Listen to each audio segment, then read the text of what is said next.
Sure. Hello, everyone. Welcome back to Tony's Fireside Chat. And today I'm really impressed to have Ankit Patel, somebody I got to know really well through Clubhouse. Ankit, welcome to Tony's Fireside Chat. Hey, Tony. Thank you so much. I'm glad to be here, and thanks for having me. Hey, listen, you know what? For people that don't know a lot about your background, tell us more about yourself and how you got to where you are today. Great. That's a very good question. So there is a long version and short version. I'll give you a short one today. So basically, I moved to the States when I was 17-year-old, and everything we started back from zero. And I went to college for a healthcare degree. I'm a radiology technologist, and just as an Indian parent, they always wanted me to become a doctor and things like that, become in healthcare. So I said, all right, we're going to go in healthcare, see how far I go. So I became an X-ray tech and then MRI technologist.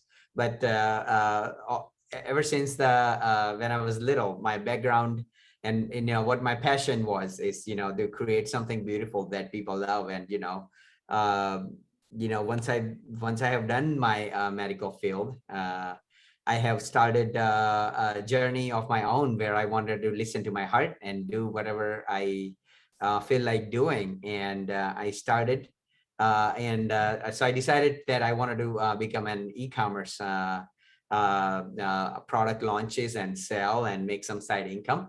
And I started selling on Amazon and eBay since 2015. And rest is history. And, I have learned a lot in the whole journey and come a long way. And brand building is something what I have liked. And now I'm an e-commerce brand.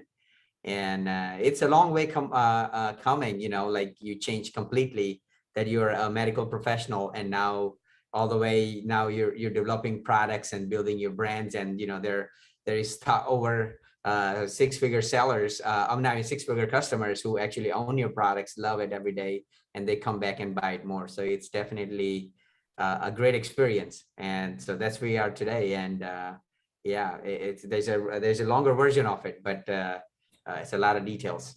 Well, you know what? I don't think, it was that much of a change. I find a lot of people have sort of that entrepreneurial spirit. Did you have that in yourself from the beginning even? Yes, ever since I was little, I always wanted to become a businessman. When I was little, I would always talk about that I wanted to have a steel company. I wanted to be a steel king. I don't know where I have read or an article somewhere when I was little. So computers and writing softwares and coding and creating something beautiful has always been my thing. And then I always dreamed of owning a company and where we build something that however we like it and we give it to the people who simply falls in love with it. So yeah, entrepreneurial bug has always been in me. And, back in India, my uncles and cousins, they all had their businesses. And what I used to do is like after school or whenever I had my summer vacation, obviously I go spend my time playing cricket and all the sports, but I would go to their business and I said, all right, what can I do to sell your product? And so I always like to pick up a couple of their products, go to the market and try to sell it and learn from them. So I always wanted to become an entrepreneur and a business owner. Wow, no, that's amazing. And you know what? That's a very common trait that I think a lot of people have experienced. Let me ask you this: has there been any books or audiobooks even that have helped you on your journey? Bingo. This is a great question. So one book that my cousin, so I have always, as I said, I always want to be a businessman, but I never knew what to do, why I was going to this college, why I'm studying. All I thought is I need to get a good grade, pass it, and then get a good job, right? I mean, that's my parents taught me. And then my cousin, when I moved to America, he actually said, Ankit, I'm going to give you this book as a gift. And it was a Rich Dad, Poor Dad. And I haven't read it until, I graduated from here, and I wish I had read it earlier. So as soon as I read that book, I actually, the truth about it is I never finished the book. I just read it up until maybe 50 to 60 pages. And boy, that opened up so many parts of my brain. And I said, all right, I have done everything what my parents and my family or everybody else wanted me to do in my whole entire life. And I don't want to miss out and not taking action on something that I always wanted to do. So that Rich Dad Poor Dad is the book that I read. That first 50, 60 pages Mhm. is what is led this fire started inside me and allowed me to take an action on side on my own and be able to fail on my own, learn from it and apply the learnings and become successful towards this point. Wow, that's very inspiring. You know, it's the same thing. I'm finding more and more books this year. I'm trying to go through an audio book every 2 weeks from Audible. And because I don't have enough time to read. I just listen to it when I'm in the car or whatever, or I'm at the gym.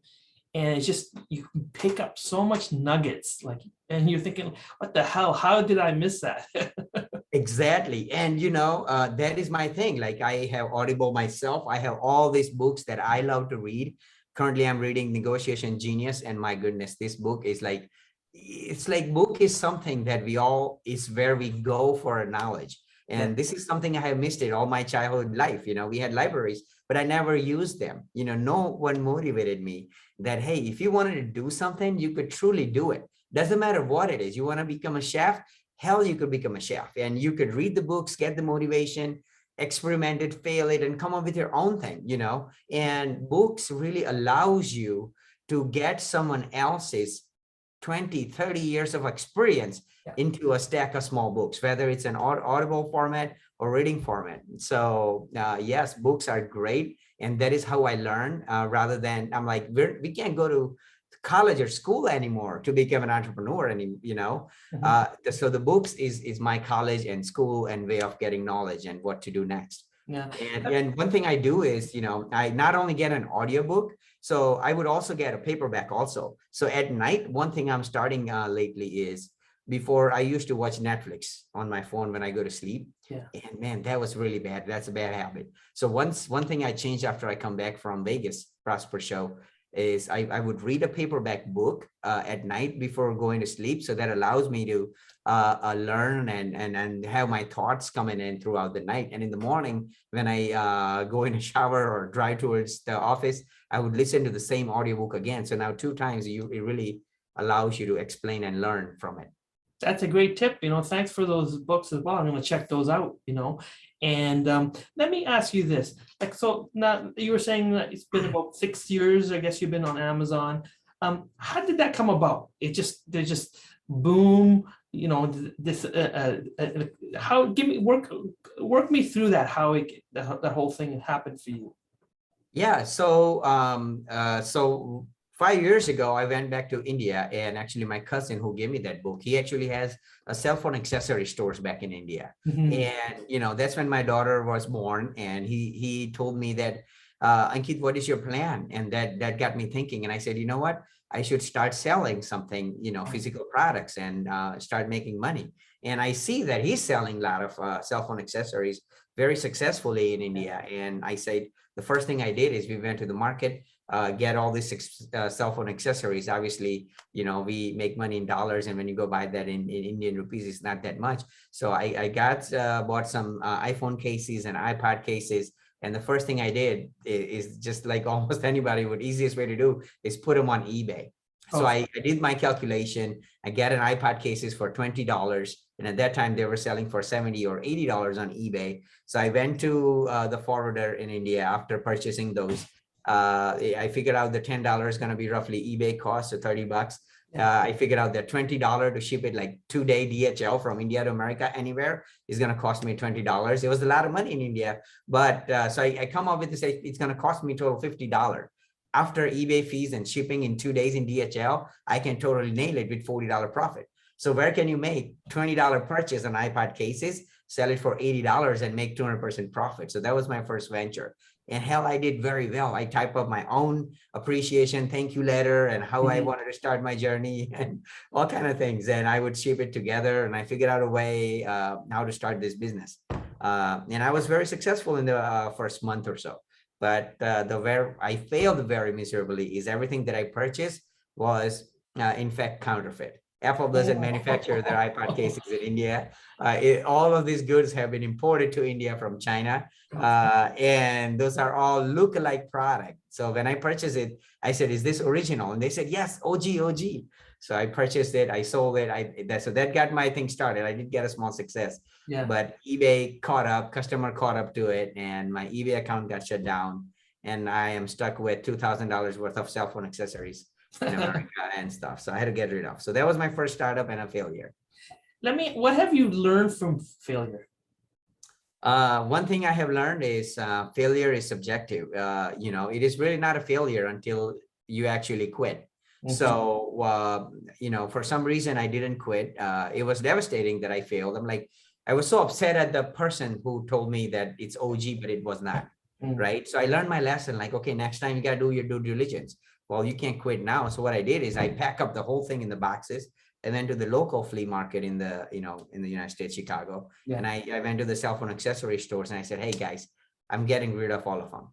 They're not original, but they look alike. How much you can give it to me? So I bargained it down to $400, which was my cost and all the money I recouped. So I said, all right, I'm break even. The only thing I lost is my time. And actually, it's really not a loss. It's just the lessons learned from it.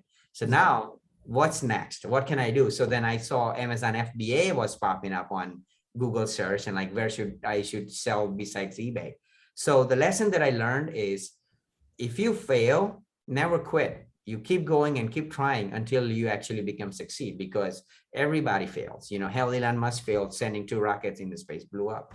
And look, now he's able to land the rocket straight up, so he's failing at a bigger level. The bigger the failure you get, the bigger the success you get, right? And the way I have started from failure, selling $20 items all the way till here in 2021 is just amazing. And I'm so glad that I haven't quit so far. So in fact, I failed many times, but it's really a lessons learned and haven't failed really. No, that's absolutely correct. Let me ask you this, because Amazon now is totally different than Amazon selling 5-6 years ago when it was so much easier. What are the strategies you find that make you successful? The strategies on Amazon is again, it's all a learning. I mean, I started with the kitchen brand, right? People say don't sell silicone spatulas. I mean, that's the first thing I did, but I did very well. So the strategies I find very successful is one thing. I don't do kitchen brand anymore. I wish I would have, but since I moved from kitchen to electronics brand, all my time is invested in creating beautiful products that people simply loves. So one thing with my kitchen brand I have done is you could if you create an ingenuity product that actually solves people's problem, you can motivate the hell out of that customers to, whether they can afford it or not, they will go out and pull up their credit cards and buy their product because they are curious in what you have created. So by selling on Amazon, people say, don't sell spatulas. Hell, I spend silicone spatulas, but I have designed something better that solves the problem. And I learned from other companies, and you don't have to copy them. You can model them. You could learn from it, make even better than what the successful people has done it. And you write the script in a way, a really original script, why you have done it, what problems you're solving, and what is it that you really need. And that allows me to sell $2.50 scoopers. At least I sold 15,000 of them. Wow. And I'm not an aerospace engineer, but I love Mars and the space and things. So I designed this scooper in a way, it was in 1900s, and I have brought it back. I draw it in the paper, I give it to my supplier. We designed it. It cost us $2.50. Sold it on Amazon for $13, $12.99 minus Amazon fee. My net profit was $5, and I sold 15,000 of them. And the way I put it's not about selling your product. It's about telling your story in a way that solves that customer's problem and creates the curiosity. It's like, wow, this is genius. Let me buy it and see if this works, right? And that is the strategy I started from the beginning. And that goes back to why I started this business, that I love creating products that customers loves. So as simple as $2 scooper, sold it for $13, allowed me to sell 15,000, and that made me $75,000 in net profit minus the ad fees and something. It allows me to make certain amount of money that allows me to move from one product to the next and continue to fail and not make a loss and pivot from a kitchen brand to an electronic brand that requires so much money to even launch and make it, because there is just so much aspect of it. So You know that's what? the strategy I used. That's very inspiring, honestly, because of the fact that people are too often just chasing the Me Too product without really solving a problem. And you started that right from the beginning, and that's very inspiring. Correct. Yes, because any Amazon, I wouldn't call it guru, but there's so many. I have so many Facebook ads come in on my things like, hey, you want to sell products on Amazon? I mean, this is step 1, 2, 3, 4, 5, but that's what 50,000 other Amazon sellers are doing. They see what's selling best on Amazon. They wanted to get in at the 10% thing. All they wanted to do is slap on logo, design a box, and sell it as their brand. And giveaways is really not going to cut it in this world, right? And I knew that at 5 years ago when I started, which allows me to scale up to this point, is because you have to take a different path than everybody else. And you have to really design your product differently, and really needs to hone on solving the problems that people have. Because, I used to sell scoopers, ice cream scoopers. So what happens is ice cream stucks. So there's things that you could squeeze on the side. I said, what about I created a lever? So all I did is create a trigger lever. And the way I wrote my story is like, the way I design is because it's an aerospace engineering grade and how I want things. So I kind of wrote a story that way, that it tells people that I'm not an aerospace engineer, but my brain works like an aerospace engineer. And that's why I designed this. So that's very, very inspiring. Let me ask you this. One of the biggest issues affecting a lot of sellers these days is really the high shipping costs. And like, how are you managing something like that? So this is also comes to me as a surprise, right? Like I'm not the only one who's going through this. So one thing I have done with my business is I never sell product with such a less profit. I never go on. I mean, one of my thing is you gotta at least have 100% plus profit on your product, and the way to achieve it is you really gotta have a unique product. If you don't have the unique product and everybody else is selling the same thing just with a different brand name, then obviously you can't do that. So by creating unique products, it allowed me to sell at 3 times the cost of my product. And that allows me to afford the returns that it comes with. And it allows me to absorb the increasing container and shipping cost without raising my price. And, and I'm still winning because nobody is raising the price, and I am still winning, even with the higher cost, and I'm still able to invest so much in advertising because my product is unique that no one else can catch up. And it does, don't get me wrong, creating unique products requires unique thoughts, working like crazy. I'm here in my office until 2 and 3 in the morning. And, I'm always working on creating something different that no one else is selling. And that allows me to sell it at such a higher price.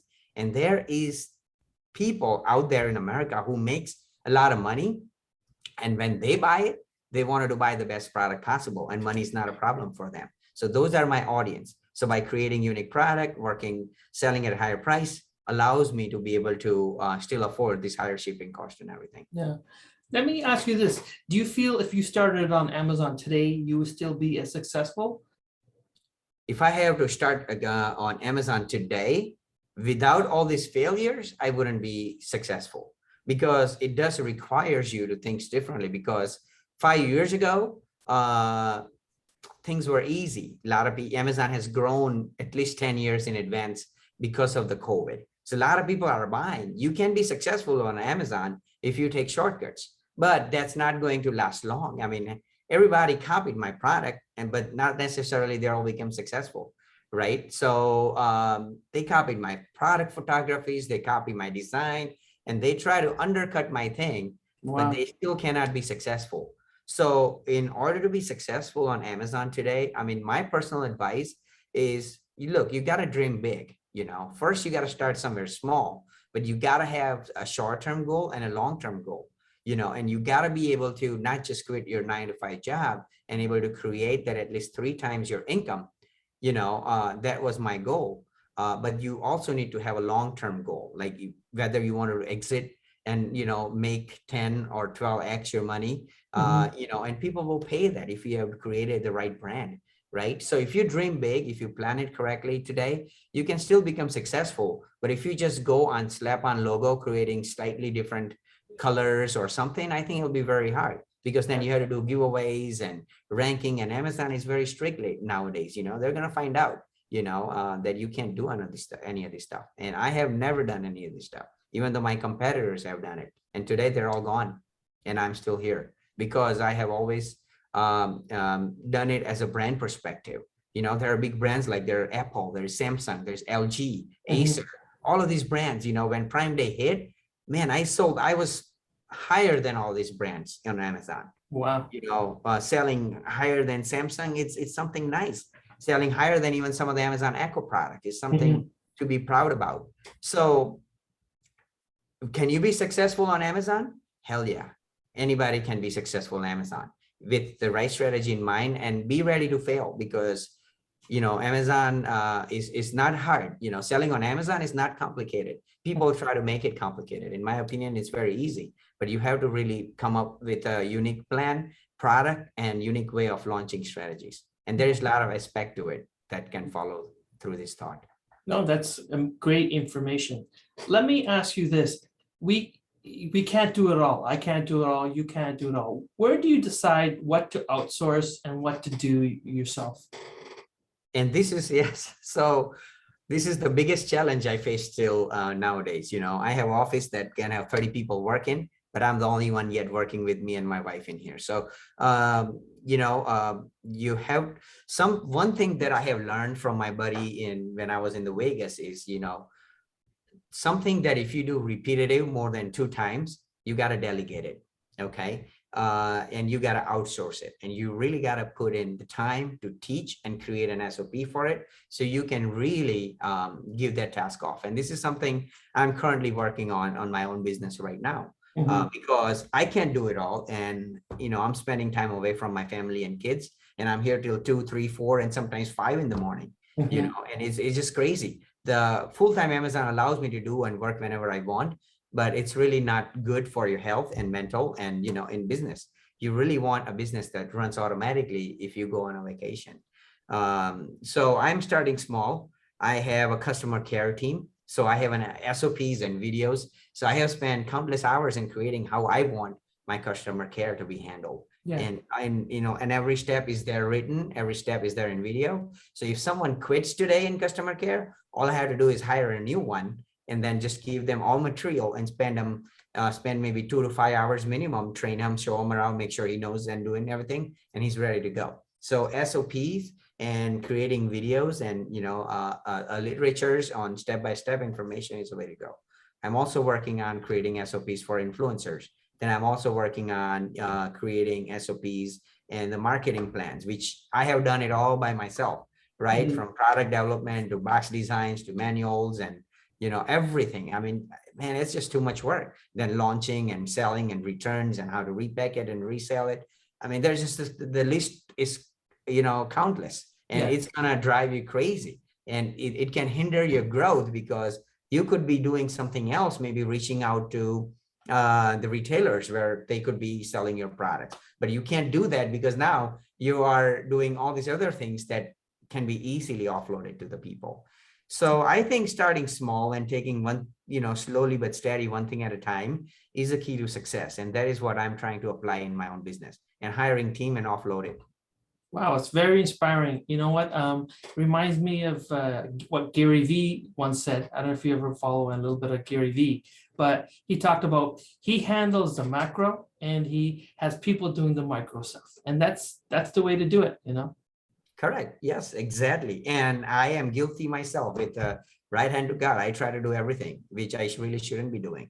But this is something I have started recently, and I do follow Gary Vee, and I like the effort that he used, and it's just very inspiring to me sometimes. But yes, you really got to offload it. The one thing I learned from coming back from Prosper is, it's really powerful. You get to hang out with your friends that you never talk about things. And when you see these people reading book before going to sleep, it really motivates you and allowed me to change my life. Like, rather than watching Netflix, I do that. Then he told me that, hey, you got a 20% planning, 20% deciding, and then 60% is all delegating, and that is one thing I have learned. And what I used to do is, 10% delegating, and 90% deciding and delegating all myself. So I have realized that if you really wanted to build a brand and company and be able to launch more product that customer love, because you can only do it 1 or 2 products per year if you really want to create a unique product, but how can you create more and really become that next level brand that you can have multiple products like LG and Samsung? You can really do it. You just gotta come up with better planning and uniqueness. Perfect. So Ankit, thank you so much for appearing on the podcast. It was really inspiring. I learned things as well. I'm going to start reading before I go to bed now. Maybe I'll just reinforce everything more. So thank you very much for coming on. It is my pleasure, Tony. Thank you for having me.